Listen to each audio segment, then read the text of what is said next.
Hey, what's up, Vox and Hops heads? I'm Matt, the vocalist of Cryptopsy and the host of the Vox and Hops podcast, brought to you by Sound Talent Media, where I sit down with fellow metal musicians to talk about their lives, music, and craft beer. I hope you guys have been having a great week. I have been having an excellent week, and I am super stoked that tomorrow is the weekend, people. We did it. We got through another week. We are almost at the holidays, and I'm going to tell you guys right now that I'm actually going to be taking a 2-week break from releasing episodes. That's right. The last 2 weeks of December, there shall be no Vox and Hops episodes dropping. I'm going to take the time to spend some time with my family and relax a little bit. There will be some content coming out on the social media pages, looking back at previous episodes, but there shall be no new episodes dropping for those 2 weeks. Tomorrow, get ready, people. We have the new installment of December's Vox and Hops' Brutal Awakening playlist, which has been curated by the metal architect Jerry Monk himself. I've been loving this playlist so far. I've been listening to it. I've been discovering a whole bunch of amazing bands, and Jerry's going to be adding a bunch of stuff tonight, and that's all going to be updated for you guys tomorrow. So keep your eyes on the Brutal Awakening playlist, which is available both on Spotify and Apple Music. I know that I'm going to be. In today's episode, I am with Phil Penegar, the vocalist of the Arson Choir. This is Vox and Hops, episode number 212. I warn you, what you are about to hear is very disturbing indeed.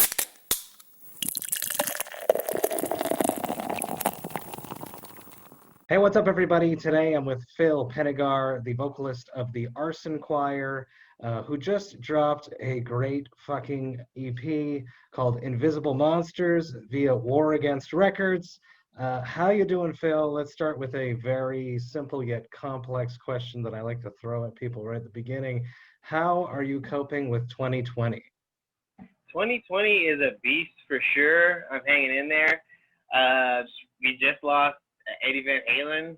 This is ridiculous. I was bumping He Talking About Love and Jamie's Crying before talking to you. But just rolling with the punches, but trying to stay positive when I can.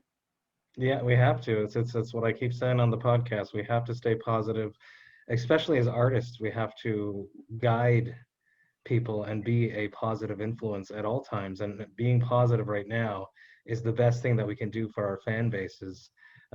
Take me to you growing up in your youth, in your parents' or guardian's house. What music was playing when you were not in control of the music? What music did your parents or guardians listen to, Phil?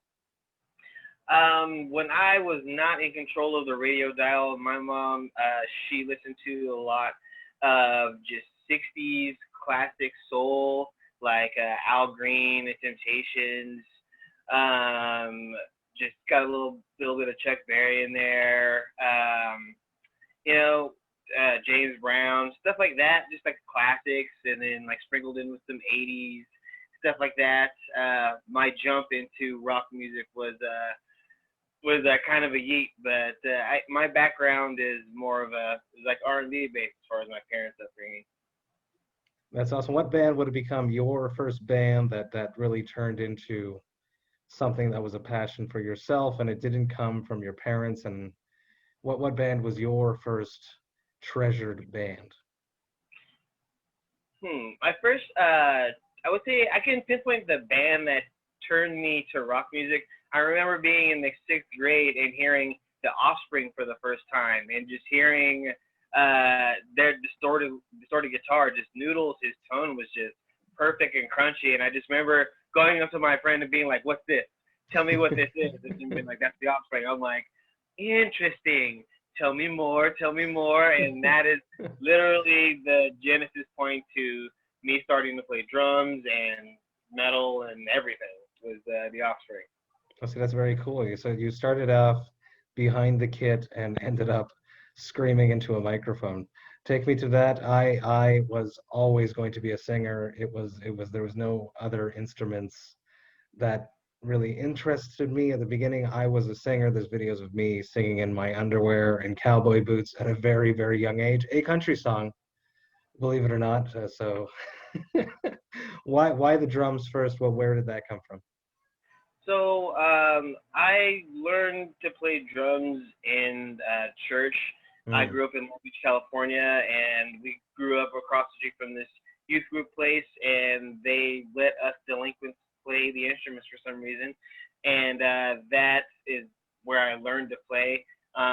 Where I jumped from drums to vocals, I used to live in Oregon, and I played drums for a band called My Life in Red. Shout out to all my guys out there.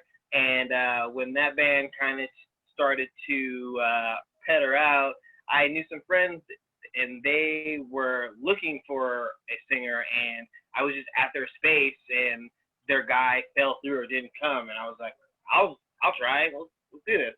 And because I've tried, screaming just on my own, with your headphones in, you just like, I'm just like the dude in the record, you're doing your thing, and I gave it a go, and that band was can't think of the name of the band. My first show was with I Wrestled a Bear once with their original OG lineup at a school auditorium in Klamath Falls, Oregon.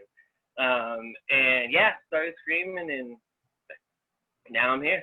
Crazy. Take me to that track that you first put those headphones in and started singing along to. Who would have been that singer that you found your voice fit with, and it was an easy transition to start just screaming on your own, where you actually felt sort of comfortable? Eternal Lord. That I got into that band through I Killed the Prom Queen, and that was the band that I just remember just walking by myself in Klamath Falls, Oregon, small town, just by myself, headphones in, just practicing screaming. I did backups for My Life in Red, and so that's when I just started just trying it on my own, trying to get better and doing like lows and stuff for the first time. And then 18 Visions has always been a big inspiration to me. James Hart, love that guy. Just how shredded his voice can sound. And then Alex is on Fire, the Crisis album. That record, Boiled Frogs, is one of the songs that I always come back to when I'm just rehearsing by myself. Pierre, I believe is his name. Their screamer, guy's a beast. Those are some of the bands that just when I was just trying out and being shitty. This is the band that showed me the way. And that's awesome. We got to go through these shitty years to get good, and a lot of people forget that and I'm grateful that I'm slightly older, so there's no shitty YouTube. Well, there are some shitty YouTubes of me in my early Cryptopsy days, but when I was really young and starting out, there was not too many shitty YouTube videos of me up there. So people starting now, I feel sorry for you, but you got to go through those shitty years to get good. Right, you got to take your lumps, and hopefully only your former bandmates remember, how you used to sound way back when. Funny enough, a friend of mine, she found my first band's CD. We were called Numb Existence. I was the drummer. It was more like a rock band and like a rock grunge type of thing. And yeah, like earlier this week she showed me that. I was just like blown away because that's maybe like 15, 20 years old. I started playing music when I was in the 8th grade, Wow. 13.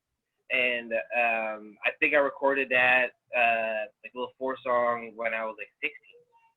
And the people, there are a digital, there's a footprint out there for all of our shitty stumbling years, but you go through that, and I feel like the bumps, they just teach you the type of musician that you ultimately want to be, and the people that you want to make music with. And I feel like that's important to really find the project that really becomes your thing. Like I feel like Arson Choir has become for me.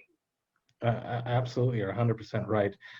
Me growing up, it was easy to find like-minded musicians to start projects with. It became even easier as I graduated into the Montreal metal scene to find like-minded musicians because the scene is so vibrant.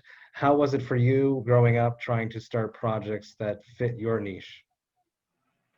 That journey is kind of interesting because it's really it's a game of hopscotch as you go through genres. I started out playing in a rock band, and then that transitioned to I dabbled in some like pop punk a little bit, and then got into like hardcore, and then Poison the Well was the band that introduced me to hardcore, and then ended up in a six-piece screamo experimental thing. I did that for 3 years, and you just find like voices, and the internet makes everything extremely helpful. I was lucky enough to answer a ad on the internet for someone wanting to try out a band. Went up to Oregon and didn't get murdered. I found some dudes that I'm still good friends with to this day. But the internet really helps. Look out for those keywords and like hardcore singer one, and like, ooh, that's me. But I think it's looking for opportunities really. I finding Arson, I feel like I was lucky because I was in a band prior, Unscarred, and then we played a show together, and I heard them and I was like, wow, these guys are amazing. And then I was just like, well, they're gonna go places, and I'm just doing my own thing. And then I became friends with Mark on Facebook, just dude, what's up, man? I'm in that band they're gonna play with, man. And then later, like 2 months later, I saw Mark was posting about looking for a screamer, and at the time I was like, man, do I really want to get back in the game? And I was kind of doubting myself. I was kind of in a dark place a little bit, and I was like, you know what, I'm gonna do this, fuck it. And then boom, here we are now. And it's just like I was lucky. Me and Mark both bond over 18 Visions and like the Chariot and Dillinger, and then like some of the crazier bands. The Sound That Ends All Creation. Just started listening to them. Love that band. So chaotic. But it's just looking for the opportunities. I feel like that's the key to finding your niche and then finding those people that are in that whatever weird sphere that you're looking for. That's excellent, excellent advice for anyone out there that's wanting to do not only a musical project, but anything with their life right there. You said that you were in a dark place right when you found this huge thing that has opened up so much for you right now. But you took that, the little inch that the universe gave you and you pulled on it, and now here you are. So you got to keep your eyes open, people, even when you're at your darkest days, because there's always a little bit of light there that can really guide you somewhere far in life if you just focus your positivity on that. I really believe that.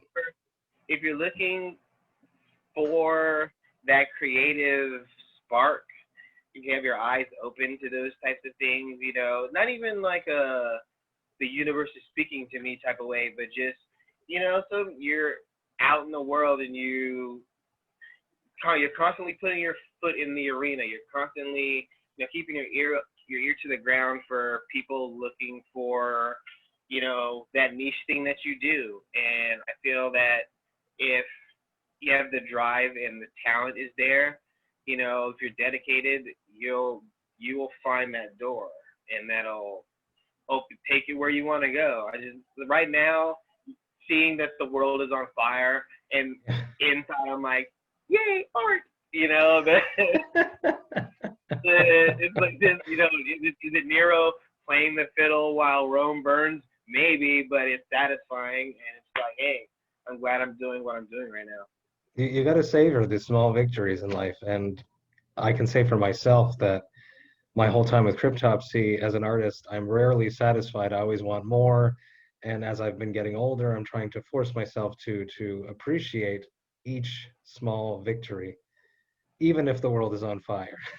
And then you just use the flames to keep you warm while you enjoy your small thing, whatever that's keeping you going. And and who knows what that can lead to. I feel lucky to have the guys that I have on my team, you know, making art and just pushing, you know, our vision forward. You know, it's always a win to meet up in the room for band practice and everyone's like ready to do stuff and ideas are being thrown around. Even if, you know, stuff gets shot down, it's still, the juices are flowing. The hunger is still there, and it's just like, yeah, these dudes want to make some metal. I love it. Fuck yeah. Speaking about art and following through with a vision, Vox and Hops is all about hanging out with my metal friends, talking about their lives, music, and craft beer. I asked you if you had something to drink on your side at the beginning. You said, I do. So what do you have there, Phil? I'm being lame on a healthy kick. I'm just doing some quality H2O, as Bobby Boucher would say. That is a very important ingredient of a craft beer, so I approve of that. There would be no craft beer if it wasn't for water. So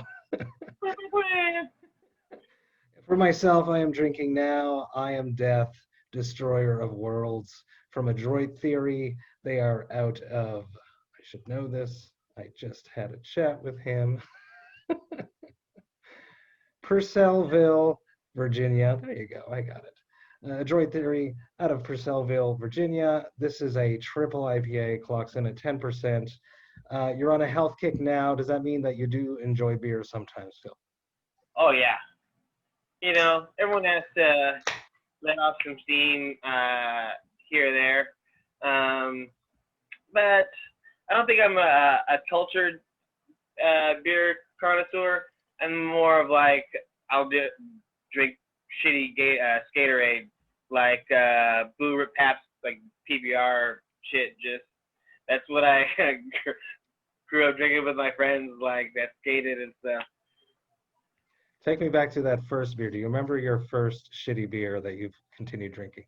The first shitty beer I keep drinking is probably Pabst PBR. I don't think it's a shitty beer, but people hate on it.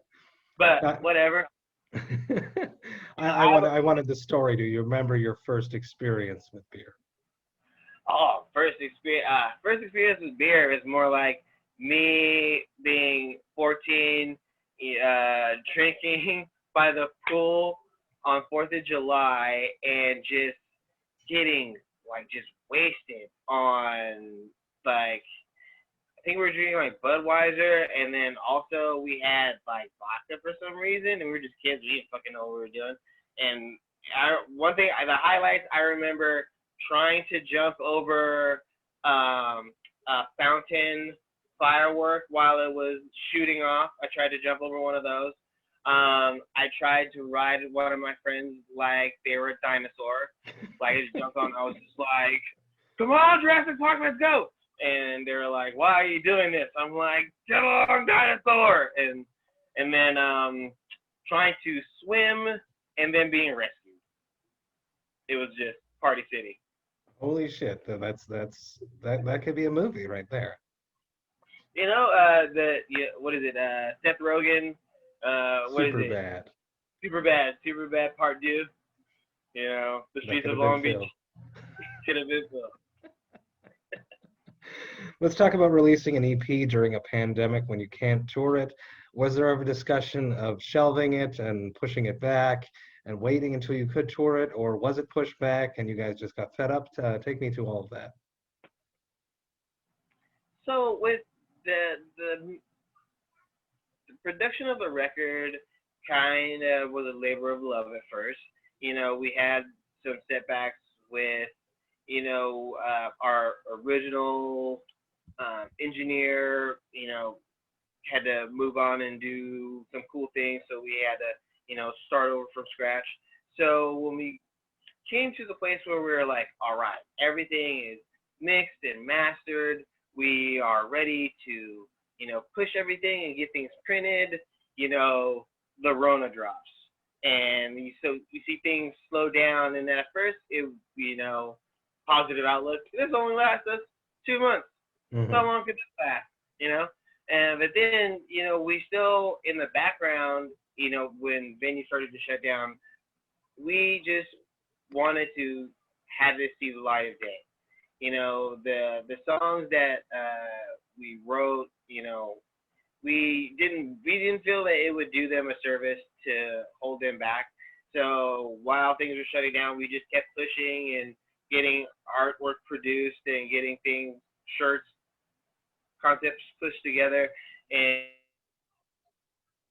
just to push our project to the light of day, just because it was important to us. You know, we couldn't tour on the record, and we can you know, perform it to its maximum capacity, but you know, throwing our name into the arena, you know, Arson Choir, you know, new release 2020. You know, the band itself hadn't released, had a release in, I believe, 7 years prior to that. So it was just important to, if we were going to do something, to just keep pushing until it was out. And then with the release of Revenge My Love, in the wake of some of the issues with police brutality in America and things of that in itself was something that we were like, this is the single we have ready right now. This wasn't our first single idea. This was probably going to be single number 2 or 3, because we were just like, you know, put a different foot forward. But it just became like, this speaks to an issue that a lot of people are seeing firsthand, and it's just like, fuck it, you know, there's no time like the present. And, you know, just coming out swinging is just kind of been the ethos of our band a little bit. And it's great, and the message is great, and I hope everyone hears it and just embraces it, and we can just move forward out of 2020 with a whole new system in place, and everybody is safe for once, for fuck's sake. You know, here's hoping that I feel like artists and, you know, just anyone that's, you know, trying to push their goals forward in this time, I feel like if you can do the things that, you know, will push you forward in silence, in the dark, while you're, you know, quarantine contained, and then you just come out like, surprise, bitch, all this stuff is done, you know, you'll be much stronger for it. And, you know, sometimes you have to push forward without the praise of everyone seeing, ooh, look what they're doing now, and look at this, and look at that. Seeing every step of, you know, our video age, we want to record and document and present everything to everyone. But just this, I feel, me personally, the satisfaction of having this record, you know, come out now, in spite of the COVID-19 and everything that's going on, is just, it makes me proud of the band and proud of the guys that I'm with. It's like, you know, we pushed through just a little DIY mathcore band from SoCal to just get something out that people are responding to, and it just that in itself is its own reward. Absolutely. Obviously, you can't do it, but if you could, and you could handpick the bands, what would be the perfect release show lineup for the Arson Choir? We would probably go Steak Sauce Mustache, Ursula, Takers Leavers, and then if I just had my way and I could just pick any band, and like, even though they've been around longer than us, like, who the fuck cares? ACX-DC, because I love them, and Satan is King, slash guest starring 18 Visions, because their Inferno EP that they just released also banged. It came out on the same day as Invisible Monsters, which made me feel extra proud, like my favorite band released an EP the same day my EP came out. Totally meant to be. I love it. Totally meant. How about getting out there on the road? Do you guys have any crazy experiences that have happened to you being on the road with the band? Is that anything that is worth talking about? Something that has blown your mind that wouldn't believe other people? Not with Arson. When I was touring before, we in My Life in Red, we were trying to go to Arizona, and we had this janky trailer that wasn't even really a trailer. It was someone took the back of a truck and they like converted it and put wheels on it, and we just used it as a trailer. And it had these weird like 5-spoke tires that you couldn't just get anywhere. So we were stranded, and this guy pulled over to the side of the road, and he's like, yeah, I'll help you. I'm going to send my guy back, and he's going to have a tire, and, he's going to help you guys. And we're like, sure, dude. We're just out here stranded. The kindness of strangers, we're totally going to, hey, if this guy's going to help us, he's going to help us. So he takes off. We're still stranded on the side of the road. These big rigs are shaking our van as they go past us. And then, like, 2 hours later, this dude shows up, and he's just like, we get our tire irons, we get our little weapons. We're like, what's up? He's like, hey, did Mac send me? He's like, you guys need a tire? We're like, yeah. And he's like, okay. And he, lo and behold, has this weird fucking ass tire to put on and he's like, he's like, I have this tire. He's like, what do you want? I was like, we have weed and beer. And he's like, I'll take it. Yeah. So we give him weed and beer. He gives us this fucking weird random tire, fixes it. We were like back on the road within like 45 minutes of this guy getting here, and we were just like, this dude totally saved our bacon. Like, that random guy was actually nice and sent this dude to help us. And I always think about that when I think about being on the road. That's amazing. That's the odds of it, that the guy knowing someone that actually has that random ass tire. That's amazing. Because it wasn't even a trailer. It was so janky. We got stopped before, and this cop was like, where are you guys from? And we're like, we're from Oregon. We were in like Texas or somewhere there. And the guy was like, I could take all your equipment and take you in jail because the thing you're driving is illegal. And we're just like, please don't take our stuff. And he's just like, all right, just fix this situation you got going. And we're like, thank you. And it's like, we didn't learn our lesson, but we were just like, please let us go. And he totally did. Let's go back to doing vocals, being a vocalist and being a lyricist. Take me to how you take care of your voice. I personally warm up before gigs. I try to warm up before practicing. It's something that I've learned over the years that really keeps me in shape. What do you do, Phil? I have, what is it? One of the Melissa Cross Zen screaming CD, DVD things. I use that for my warm up and try and drink a lot of water. Try and do a little bit of cardio to make sure my lungs are, ready for all the screaming, diaphragm, all that stuff. You're just ready to go. But yeah, warming up is super essential. I just don't want to get taken out of the game having like your nose all fucked up in your throat. That would suck. Absolutely, and I totally do Melissa Cross's warm-ups all the time. One of my friends, he found it. He was like, oh, like I had this. Like he saw it at like a yard sale or something. He was like, I saw this and got it for you. I figured you might like it. And I was just like, thank you. And and it just like he must have just saw they had Every Time I Die or Lamb of God on there because Exactly. Like it was the first DVD or whatever. And I've hung on to that bad boy and it has not let me down. That's funny. I've been using it for years and years and years. I got it for Christmas one year from my parents. This is dating probably the year that it dropped, and I've been using it religiously. I do feel that she needs to do an updated DVD series, or at least a webinar or something on YouTube, something that would really broach the subject of extreme vocals nowadays, because a lot has evolved over the years. Someone that I do love and I've had on the podcast before is Mary Zimmer of Voice Hacks, the YouTube channel. She is probably the best extreme metal vocalist, tutorial teacher. I'm searching for my words.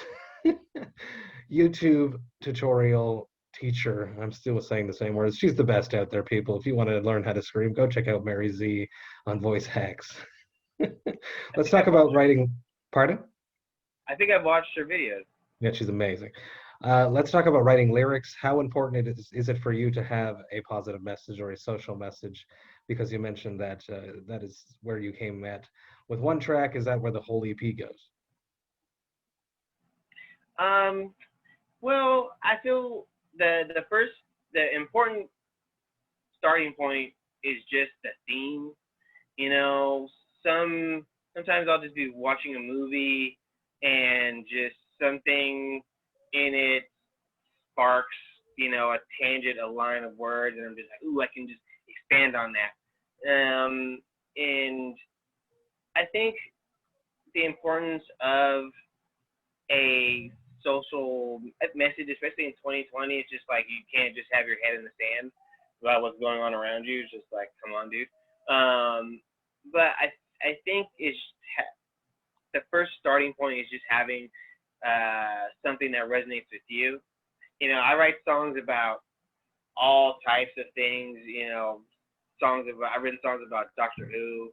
I've written songs about demonic possession, and it's just you find when writing songs and writing lyrics, I just feel like I feel like I work reverse.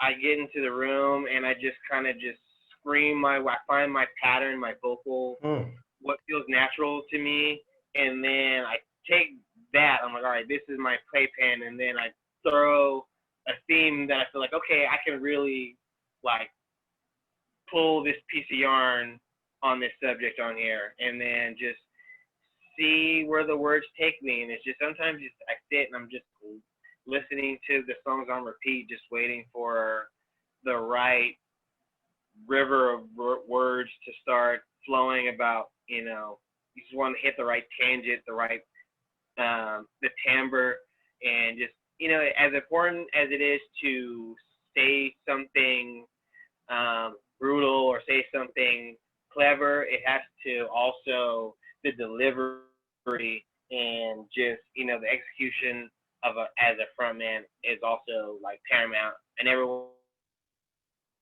to be one of those bands that you hear them on wax and then you see him live and you're like, that dude's totally not keeping up. He's not doing none of that in real life, That's just like one of my deepest, darkest fears. So I'm always like very, I try and think of always from a live perspective, even if as cool as it is, if I can't deliver that right bounce, it's got to go back to the drawing board. Very cool. I love that. And I've done both sides of it where I've written lyrics and then I've written a record to those lyrics. And I've also gone the writing the patterns and getting the feel out first and then writing words to that. So I see where you're coming from. And it is true that in a modern technical world, not everyone can pull off this shit live. So it's good to start in the jam room and make sure you can transition that to the stage perfectly, if not better. Right. I feel like if as a band you're winning people in person, you're winning people, the live performance is everything. Like if that's not your, goal, your focus point, being able to lock these down live, is like, I feel like you're wasting your time. But it's just, for me, the joy of being a musician, comes from beginning to perform and just being able to execute my vision like the way that you think about it when you're in your room by yourself alone, just like thinking about the riffs, It's like putting out a record is like the apex of that. Is like, this started out as just a small seed in my mind, like the artwork, the title, the song, like everything is just like, and now it's real and it's like a physical thing that people can go and and enjoy. Just that that's, to me, is the whole bag about being a musician, really. And you did it, Phil. You got it out this year and it's amazing. One last question. It probably never happens to you because you seem very controlled and you know what's going on and you can seem to gauge yourself, but it happens to everyone every once in a while. It will happen to me if I have a few too many of these Now I Am Death, Destroyer of Worlds, the triple 10% ABV triple IPA from Adroit Theory. What is your hangover cure? Oh, I'm a big believer in the curing power of bacon. You know, so when the party animal has had its fun and I'm paying the prices in the morning, just a lot of bacon, the biggest mug of coffee that I can find, and then grease, eggs, cheese, then possibly electrolytes, because that's what plants crave, and solid second wave recovery nap, and then eat again after I rise from my coma. Just get my energy levels back up to peak performance. Awesome. I love it. Everybody, please go check out the Arson Choir. Invisible Monsters. They just dropped that via War Against Records. It was great chatting with you, Phil. I love the EP, and everyone should check it out. This Now I Am Death, Destroyer of Worlds from Adroit Theory was absolutely amazing. If you guys can get your hands on any other brews, you absolutely should. They're just totally killing it in the States right now. Mad respect. Thank you so much, Phil, for being on Vox&Hops. Thank you for having me, Matt, man. Have a good one. Cheers. Cheers. Hey, thank you all so much for listening right to the end. You know that I love and appreciate that. What a great chat I had with Phil. What an excellent vocalist. I always have such a blast to sit down with vocalists and pick their brain. It's one of my favorite things to do, and it's something that I want to do more of. If you enjoyed this Vox&Hops episode, please subscribe to it on the podcast platform of your choice. But not only that, take the time to rate it and write a review, because if you do that, more people just like yourself will be able to discover the Vox&Hops podcast. Vox&Hops is brought to you by Sound Talent Media. I hope you guys have a great weekend. I will be back next week with 3 episodes. That's right, people, another week with 3 episodes. I have an extra bonus episode dropping on Monday the 14th. It is a very special episode, and I'm stoked to release it. So I will be back next week with 3 episodes. But until then, remember to enjoy life, metal, and craft beer. Cheers, Vox&Hops heads.